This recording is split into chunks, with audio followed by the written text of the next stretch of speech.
13 წლის მარიამს ლაპარაკი და მოძრაობა არ შეუძლია. ყოველ დილით დედამისი მედია ამოწმებს, სუნთქავს თუ არა მისი ქალიშვილი. მისი მკერდის მცირე მოძრაობა პატარა ნიშანია იმის, რომ ღამემ კრუნჩხვების გარეშე ჩაიარა. მარიამი ცხოვრობს სხეულში, რომელიც არ ემორჩილება. ის ყველაფერს ხვდება, მაგრამ ამას ვერ აჩვენებს. მედია მთელი ცხოვრება ქალიშვილს მიუძღვნა.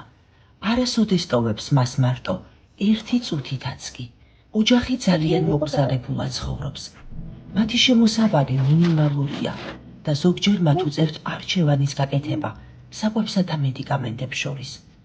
არ არსებობს მკურნალობა, რომელიც შეძლებდა სიტუაციის გაუმჯობესებას, მაგრამ არსებობს რაღაცები, რაც მარიამს ცხოვრებას გაუადვილებს.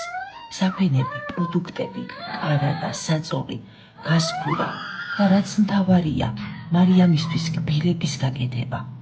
ეს ხომ სასწაულის თხოვნა არ არის. ეს არის ღირსეულად ცხოვრების შესაძლებლობის თხოვნა. თქვენი დახმარება მარიამის ცხოვრებას უფრო უსაფრთხოს და მსუბუქს გახდის. მივცეთ მარიამს ღირსეულად ცხოვრების საშუალება.